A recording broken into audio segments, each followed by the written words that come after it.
Oh my God, guys. Donald Trump did it again. He stranded his supporters again. This time in Butler, Pennsylvania, he left thousands of supporters freezing in the cold, in the dark, because the shuttles that were supposed to take them back to their cars seemingly haven't showed up.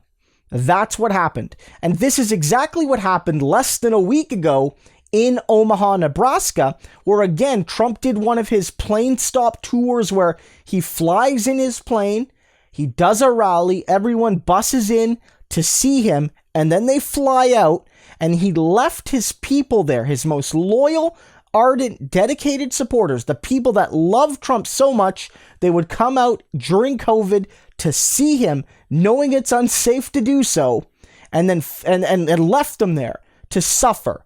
And it's not funny. You might say, "Oh, these Trump supporters, they're so stupid," whatever. That's like let's be real. People had to go to the hospital because of it. Some of the most vulnerable people, elderly folks that came out to see the president, had to go to the hospital because of his campaign and his own negligence. And you say, "Okay, awful. Yes, awful, humiliating, disgusting. Maybe it was a tragic accident." And less than a week later, in Butler, Pennsylvania, guys, it just happened again. I'm going to read you a tweet. This is from a CNN journalist who was on the scene as it was happening. This is DJ Judd. He says, Trump has finished and left, but there are thousands of supporters who have been let loose into the night with no sign of the shuttles they've been told will take them back to the parking. People are filling the street, blocking the road for ambulances and police. And as he notes, it's 41 degrees. So not quite technically freezing cold, but very close to it. You know, about 5 degrees above 0 Celsius. Absolutely unacceptable that Donald Trump would do this twice in under a week. You can no longer say it's a series of unfortunate events type accident.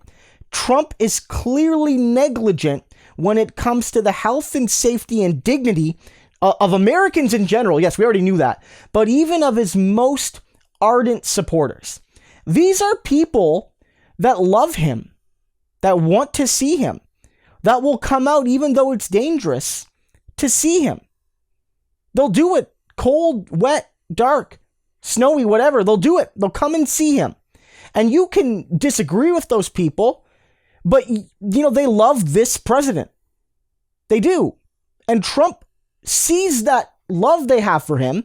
And Trump doesn't, you know, look at that and think about it honorably. He sees these people as pawns and as props to exploit for his political imagery. Because Trump and his campaign knows how dangerous it is to hold these rallies, and he doesn't care. He busses people out into cold, dark, freezing fields in the middle of nowhere in some cases, because you got to park and then get bused to them to fill up a rally to make it look good. These people are literally pawns and props for his political propaganda. He comes in on his luxury jet, talks for a few minutes saying nothing that matters, nothing that's actually going to improve the lives of working and middle class people or the lives of those people's children.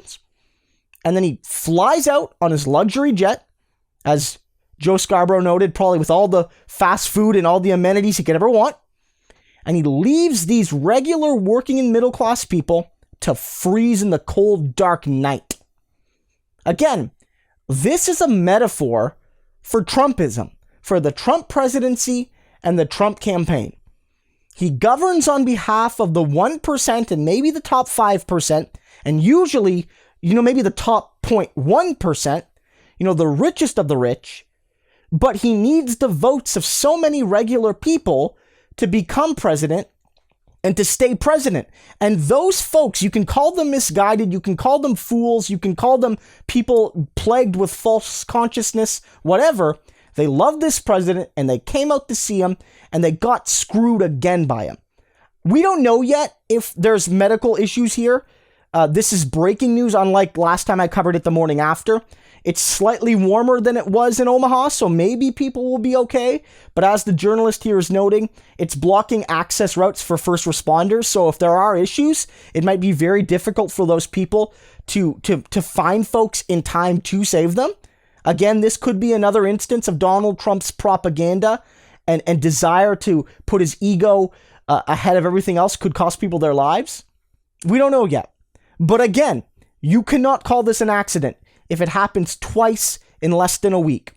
Donald Trump puts his own ego and his own image ahead of the lives of Americans, be they in general or his most loyal supporters.